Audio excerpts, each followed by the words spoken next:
మోకాళ్ల నొప్పులు, gas, gut health వంటి సర్వ రోగాలకు నివారణి అరుణ యోగా ఆముదం. ఓకే చూశారు. తర్వాత ఏంటి, ఎట్లా ఎక్కడెక్కడ పెద్ద పెద్ద వాళ్ళని ఎవరైనా అప్రోచ్ అయ్యారు? తర్వాత నేను షార్ట్ ఫిల్మ్ చేశాను. నేనే ఓన్గా షార్ట్ ఫిల్మ్ చేశాను. నా ఫాదర్కి వెళ్ళి చెప్పాను, ఓకే నాకు ఇంత కావాలి, నేను షార్ట్ ఫిల్మ్ చేయాలనుకుంటున్నాను, నేను వెళ్ళాలనుకుంటున్నాను అంటే ఆయన కూడా అన్కండిషనల్గా వదిలేశాడు. అప్పటికే సర్లే ఓకే సపోర్ట్ చేశాడు. హీ హ్యాడ్ మనీ, ఓకే 70,000 80,000 ఏం పోతుంది అని చెప్పి ఓకే అని సపోర్ట్ చేశాడు. అప్పుడు నేను ఇండస్ట్రీలో ఉన్న వాళ్ళందరి దగ్గరికి వచ్చి యాక్టర్స్ ఎవరున్నారు, అప్పుడు నేను జూనియర్ ఆర్టిస్ట్గా ట్రై చేసినప్పుడు నాతో పాటు ట్రై చేసే యాక్టర్లు ఉండేవాళ్ళు, కంపెనీ యాక్టర్స్ కింద వెళ్ళేవాళ్ళు. మేము వాళ్ళందరినీ తీసుకుని నేను షార్ట్ ఫిల్మ్ చేశాను. అందులో నేనే యాక్ట్ చేసి, నేనే సినిమాటోగ్రఫీ చేసి, మ్యూజిక్ వచ్చి అప్పట్లో నాకు మ్యూజిక్ రాదు. ఏఆర్ రెహమాన్ది warriors of heaven and earth అని ఒక సీడీ దొరికేది అప్పట్లో, చైనీస్ ఫిల్మ్ది. ఆయన బ్యాక్గ్రౌండ్ స్కోర్ బాగుండేది. అది లాస్ట్ ఆఫ్ మోహికన్స్. ఈ బ్యాక్గ్రౌండ్ స్కోర్ తీసుకుని దానికి అటాచ్ చేసి ఒక షార్ట్ ఫిల్మ్ చేశాను. ఆ షార్ట్ ఫిల్మ్ అప్పట్లో 2004లో చేశాను షార్ట్ ఫిల్మ్. 2004లో షార్ట్ ఫిల్మ్స్ ఎలా ఉండేయంటే ఇంకా కల్చర్ రాలేదు అప్పటికి. ఈ డిఎస్ఎల్ఆర్లు ఎస్ఎల్ఆర్లు రాలేదు. మామూలు కెమెరాలు ఉండేవి, చిన్న హ్యాండీ కెమెరా లాంటి కెమెరాస్ ఉండేవి. అంత ప్రొఫెషనల్గా అంత సినిమాటిక్గా ఎవరు తీయలే. నేను చాలా కష్టపడి దాన్ని కూడా ఒక 6 months 7 months టైం వెచ్చించి నేను అనుకున్న అవుట్పుట్ వచ్చే వరకు వెయిట్ చేసి ఈచ్ అండ్ ఎవ్రీథింగ్ మళ్ళీ డిగ్గింగ్ చేసి నేను ఒక షార్ట్ ఫిల్మ్ చేసి అది పట్టుకొని నేను ఇండస్ట్రీకి అప్పుడు ఎంటర్ అయ్యాను ఒక డైరెక్టర్గా. చిన్నప్పటి నుంచి నాకు ఎలా ఉండేదంటే క్రికెట్ ఆడినప్పుడు కూడా, మా గల్లీ క్రికెట్ ఆడినప్పుడు చిన్న చిన్న పిల్లలందరినీ నా టీంలో పెట్టుకుని, నా ఏజ్ గ్రూప్ వాళ్ళందరినీ ఒక టీం పెట్టి వాళ్ళతో ఆడేవాళ్ళు. ఓకే, చిన్నప్పటి నాకు అలా ఇష్టం. వీక్ టీంతో స్ట్రాంగ్ టీంతో ఆడాలి, వీక్ టీంని నేను రిప్రజెంట్ చేయాలి, నేను క్యాప్టెన్ చేయాలి వీక్ టీంకి. ఓ 10 మ్యాచ్ల్లో 3 గెలిచినా చాలు, మనం గెలిచినట్టే. సైకలాజికల్ విన్ అయినట్టు, ఒకటి గెలిచినా సైకలాజికల్ మనం గెలిచినట్టే.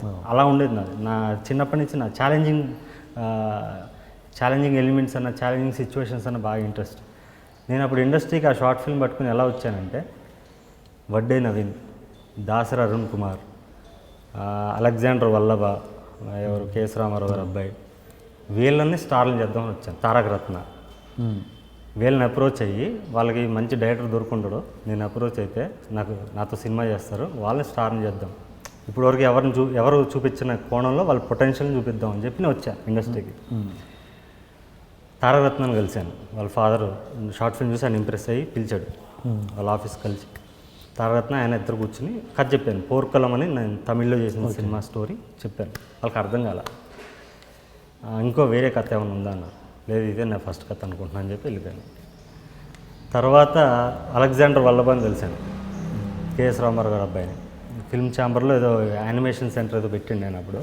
ఆయన వెళ్ళి కలిస్తే, నేను సినిమాలో వదిలేసాను, ఎవరు ఎత్తగాడో ఏదో చేశాడు, నేను సినిమాలో వదిలేసాను, సినిమా ఇండస్ట్రీ ఇది అనేదో కొంచెం డిసప్పాయింటెడ్గా ఉన్నాడు, ఐ మీన్ టు బిజినెస్ నా అది అని చెప్పి షేర్ చేసుకున్నాడు. నేను చూశాను బాగుంది, కానీ నేను ప్రొడ్యూస్ చేద్దాం అనుకుంటున్నాను ఫ్యూచర్లో, మేబీ ఆఫ్టర్ 2 years కలుద్దాం, మనం చేద్దామని. యాక్టింగ్ అనేది ఇంట్రెస్ట్ లేదని. ఓకే, సో బయటకు వచ్చి వడ్డే నవీన్ అప్రోచ్ అయ్యాను. వడ్డే నవీన్ సింక్ అయింది. చూసి వెంటనే వాళ్ళ ఇంటికి పిలిచి, రోడ్ నెంబర్ 31లో ఉండేవాడు, ఆయనతో 6 months ట్రావెల్ అయ్యాను. ఆయనకి బాగా ఇష్టం ఉన్నాయి అంటే, ఓకే మనం చేయాలి సరోజ్, మంచి హిట్ కొట్టాలి, కానీ కొంచెం టైం పడుతుంది, నువ్వు వెయిట్ చేయాలి, మనమే ప్రొడ్యూస్ చేద్దాం అన్నాడు. ఓకే సార్ అని చెప్పి వెయిట్ చేశాను. 6 months అయిపోయింది, నా వల్ల కాల పేషెన్స్. నాకు ఒక పక్కన టైం అయిపోతుంది, ఇంట్లో డబ్బులు తీసుకున్నా నాకు నచ్చట్లా, బయటపడిపోవాలి, మనం ఒక సినిమా తీసేయాలి. ఇప్పుడు ఆల్రెడీ నా షార్ట్ ఫిల్మ్ చూసిన వాళ్ళందరూ నువ్వు పెద్దోళ్ళని అప్రోచ్ అవ్వు, వీళ్ళందరినీ ఎందుకు టైం వేస్ట్ చేస్తున్నావు అనే వాళ్ళు. అప్పుడు నాకు ఒక ఫ్రెండ్ ఉన్నాడు, ఆయన చంద్రశేఖర్ రైలెట్కి అసోసియేట్ పనిచేశాడు, మురళి అని. ఓకే, మురళన్ననే ఉన్నాయి. ఆయన ఒకసారి పిలిచి అన్నాడు, సరో నువ్వు టైం వేస్ట్ చేసుకుంటున్నావు అంటే, లేదన్నా వీళ్ళతో చేయాలి, ఆల్రెడీ డౌన్ఫాల్లో ఉన్న వాళ్ళు, సక్సెస్ లేని వాళ్ళని మనం స్టార్ని చేసామంటే మనకు ఇమేజ్, నాకంటూ పేరు వస్తుంది, ఆ పేరు కోసమే నేను వచ్చాను ఇండస్ట్రీకి అంటే. సరే ఓకే, నువ్వు ఆల్రెడీ మార్కెట్ ఉన్న యాక్టర్లతో చెయ్యి, వాళ్ళకి అప్రోచ్ అవ్వు, వాళ్ళకి చెప్పు, వాళ్ళ ప్రొడ్యూసర్లు ఉంటారు, వాళ్ళు కూడా రిస్క్ చేస్తారు, కొత్త డైరెక్టర్ అంటే వాళ్ళకు కూడా ఇంట్రెస్ట్ ఉంటుంది, నీ షార్ట్ ఫిల్మ్ చూసే కూడా వాళ్ళకు నమ్మకం వస్తుంది. వీళ్ళతో చేస్తే టైం వేస్ట్, వాళ్ళకి మార్కెట్ లేదు, వాళ్ళు ప్రొడ్యూసర్స్ రారు, వాళ్ళే ప్రొడ్యూస్ చేసే స్టేజ్లో వాళ్ళు ఉన్నారు లేదో నీకు తెలియదు, నీ టైం వేస్ట్ అవుతుందని చెప్పాడు. వడ్డే నేను కాల్ చేశాను. అప్పుడు చిన్నపిల్లలు 19 years. నైట్ 9 o'clock కాల్ చేశాను, 9:30 or 10 చేశాను. సార్ రోజు అన్నాడు. సార్ ఇప్పుడు నేను పెద్ద హీరోలను అప్రోచ్ అవుదాం అనుకుంటున్నాను, మీకు మార్కెట్ లేదంట, టైం పడుతుంది, అండ్ మనమే చేద్దాం నువ్వు అనుకున్నాం కదా 1.5 crore చేద్దాం అన్నాడు అప్పుడు ఆయన. 1.5 crore అవ్వదు సార్, యాక్షన్ మూవీ అది, నేను మార్కెట్ ఉన్న వాళ్ళతో చేస్తాను సార్ ప్లీజ్ అన్న. సరే మరి ఎక్కడన్నా ఛాన్స్ దొరికితే చేసుకో, లేకపోతే నేను ఉన్నాను, నువ్వు ఎప్పుడున్నా కూడా నా దగ్గర రా అని చెప్పి మంచిగా చెప్పిండు. తర్వాత నేను గోపిచంద్ నెంబరు ఫిల్మ్ డైరీలో చూసాను. అప్పట్లో డైరీ వచ్చేది కదా, దాంట్లో గోపిచంద్ నెంబర్, అందరి నెంబర్లు కాల్ చేసి ఉండే, మాదల రంగారావు గారు అబ్బాయి మాదల రవికి కూడా కాల్ చేసిన, నేను షూటింగ్లో ఉన్నానండి, ఇక్కడ ఉన్నాను, రేపు కలుద్దామండి అన్నాడు. ఆయన లాంగ్వేజ్ని ఇంత అంత యాక్షన్ మూవీ అంత అంత కొంచెం సోఫిస్టికేటెడ్ మూవీ చేయలేనేమో అని చెప్పి కలవలే ఆయన.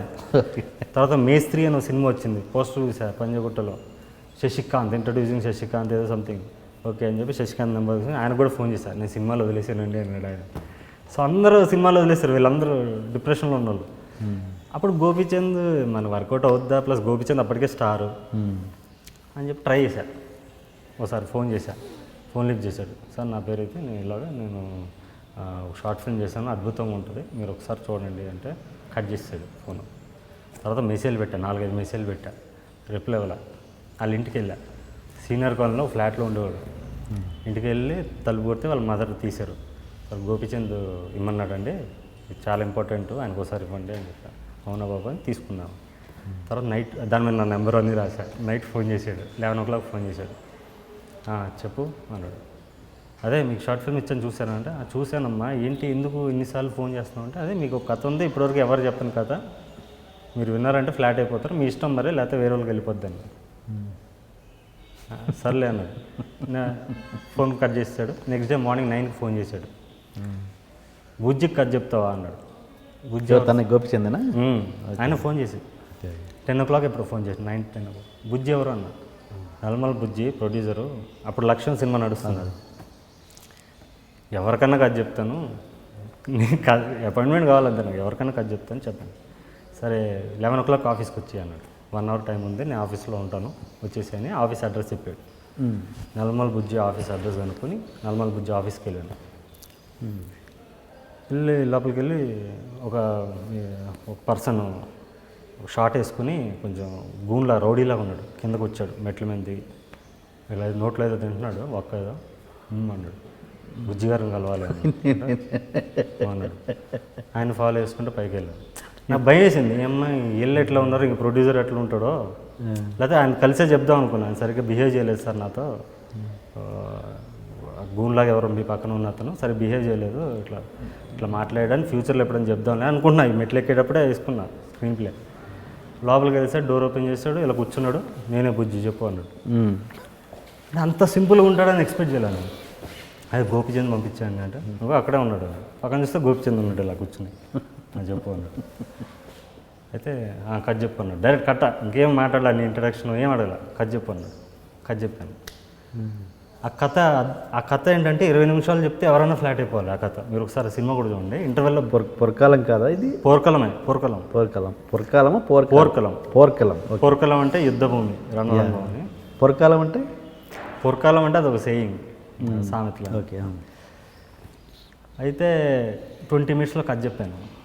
చెప్తే గోపిచంద్ బాగా నచ్చింది, చేసేద్దాం మనం సినిమా అని ఫుల్ స్క్రిప్ట్ ఒకసారి మన దగ్గర తీసుకురా అన్నాడు. Okay sir. అక్కడి నుంచి బుజ్జి గారు నేను ట్రావెల్ అవ్వడం స్టార్ట్ చేశాను. తర్వాత నేను హ్యాండిల్ చేయలేకపోయాను ప్రెషర్స్ని. వాళ్ళకి ఒక సినిమా అయ్యేటప్పుడు 100 జరుగుతాయి, ఇద్దరి మధ్య 100 జరుగుతాయి. ఆ ఏజ్లో నాకు తెలియలే. జరిగినప్పుడు మనం ఇక్కడ కాదు వేరే ప్రొడ్యూసర్ చెప్దాం, లేకపోతే ఈ హీరో కాదు వేరే వాళ్ళతో చెప్దాం అని 2 versions వచ్చేసరికి నేను హ్యాండిల్ చేయలేకపోయాను ఇద్దరిని. చేయలేకపోయాక నేను ఒక సైడ్ తీసేసుకున్నాను, బుజ్జి సైడ్ తీసేసుకున్నాను. ఓకే, గోపిచంద్ వల్ల నా బుజ్జి పరిచయం, కానీ Bujji respected me more, he trusted me more. ఆయన ఎక్కువ ట్రస్ట్ చేసి ఎక్కువ ట్రావెల్ అయ్యింది నాతో. గోపిచంద్ అనే పర్సన్ ఏంటంటే ఈ వాజ్ లైక్ ఒక స్టార్కి ఎట్లా ఉంటుందో కూడా అర్థం చేసుకోవాలి. ఫికిల్ మైండెడ్నెస్ ఇవన్నీ కామన్, ప్రతి మనిషిలో ఉంటాయి. ప్లస్ కొత్త డైరెక్టర్ పక్కన ఎవరైనా నేను చెప్తే కూడా ఇన్ఫ్లుయెన్స్ అయిపోయే టైప్స్ ఉంటాయి. నా కెరీర్ ఎఫెక్ట్ అవుద్ది అనిపించింది. గోపిచంద్ నమ్ముకుని వెళ్తే నా కెరీర్ ఎఫెక్ట్ అవుద్ది. ఎందుకంటే నా ఫ్రెండ్ అప్పటికే ఒక అబ్బాయి కూర్చున్నాడు గోపిచంద్ సినిమా పైన, వాసు అని ఒక అబ్బాయి, ఎస్జే సూర్య గారు అసిస్టెంట్. తను 2 years అయింది, తన ప్లేస్లో నన్ను పెడదాం అనుకున్నారు. ఓకే. ఆనంద్ ప్రసాద్ గారిని భవ్య క్రియేషన్స్, ఆయన తీసేసి నన్ను పెడదాం అనుకున్నారు. అది నాకు నచ్చల. మేబీ నా పొజిషన్ కూడా రేపు ఇలా అవ్వచ్చు అని చెప్పి నేను ఒక స్టాండ్ తీసేసుకొని నేను బుజ్జిగారితోనే ట్రావెల్ అయ్యాను. తర్వాత ఈ టైంలో నాకు సురేష్ బాబు గారు పరిచయం అయ్యారు. సురేష్ బాబు గారికి కథ చెప్పడం, ఆయన చాలా ఇంప్రెస్ అవ్వడం, ఆయన నన్ను ఎంకరేజ్ చేయడం, చాలా విధాలుగా నాకు నా ఏజ్, నా ఉత్సాహం, అత్యుత్సాహం చూసి వీడు చాలా నేర్చుకోవాలని చెప్పి నాకు మనిషిగా చాలా విషయాలు నేర్పాడు ఇండైరెక్ట్గా. ఆయన దగ్గర చాలా విషయాలు నేర్చుకున్నాను. తర్వాత బుజ్జి గారు అన్నారు, సరే వేరే హీరో చెప్పు, ఎవరితో చెప్తామని. సార్ మహేష్ బాబు చెప్దాం కథ అన్నాను. సరే పద వెళ్దామని నెక్స్ట్ డే అపాయింట్మెంట్ తీసుకుని అతిథి సినిమా షూటింగ్ జరుగుతుంటే మహేష్ బాబుకి వెళ్ళి కథ చెప్పాను, నేను బుజ్జి గారు వెళ్ళి. స్పాట్లో లొకేషన్లో ఆయన క్యారవన్ లోపల కూర్చొని చెప్పాను. ఆయన కూడా ఫస్ట్ షార్ట్ ఫిల్మ్ చూశాడు, చూసి చాలా ఇంప్రెస్ అయ్యాడు. తమిళ అండి ఇది షార్ట్ ఫిల్మ్ అంటే, కాదు సార్ తెలుగే అని. షార్ట్ ఫిల్మ్ పేరేంటి? ఎన్కౌంటర్ అన్అఫీషియల్ అని ఇప్పుడు రిలీజ్ చేయాలి, మీకు ఇస్తాను. మన ఐ డ్రీమ్లో రిలీజ్ చేద్దాం. ఐ డ్రీమ్లో చూడండి, త్వరలో రిలీజ్ చేద్దాం, దీంట్లోనే చేద్దాం. అయితే అది చూసి చాలా ఇంప్రెస్ అయ్యాడు. మీరు తమిళ టెక్నీషియన్ అని అడిగారు. లేదు తెలుగే అని. అప్పట్లో తమిళ టెక్నీషియన్ అనుకునే వాళ్ళు కొంచెం ఏమైనా బాగుంటుంది. లేదు సార్ నేను తెలుగే అని చెప్పాను. సరే మీరు 3 hours నరేషన్ ఇంటికి వచ్చేవ్వండి అని చెప్పి తర్వాత బుజ్జి గారితో కూడా మాట్లాడంట. బాగుంది కథ, బాగుంది, డైరెక్టర్ మేకింగ్ కూడా బాగుంది, కానీ కొత్త డైరెక్టర్ అని ఆలోచిస్తున్నాను అని చెప్పి ఒక డిస్కషన్ వస్తే, లేదు బాబు బాగా చేస్తాడని చెప్పి ఆయన కూడా చెప్పాడు. తర్వాత ఎందుకో మరి ఆ మీటింగ్ జరగాల, నాకు ఆ 3 hour నరేషన్ మీటింగ్ జరగాల. And for more videos, Please subscribe to iDream. Please subscribe to iDream. Please subscribe iDream. And please subscribe to iDream. For more videos, subscribe to iDream. please like, share and subscribe to the channel. Congratulations, iDream. Subscribe to iDream. Subscribe to iDream. So subscribe to iDream Media. iDream की iDream team अंदर की huge congratulations. Please subscribe iDream Media. Please subscribe to iDream. Subscribe iDream. Please subscribe to iDream. iDream అంటే నా కళల ఛానల్ను subscribe చేసుకున్నారు, నోరు తిరుగుతలేదు, మీరైతే గంట గుర్తు కొట్టండి. For more such videos, please subscribe to iDream. Subscribe to iDream. Please subscribe to iDream. Please subscribe iDream Media. Please do subscribe to iDream. Please subscribe to iDream Media. For best entertainment and information, please subscribe iDream. And don't forget to subscribe to iDream.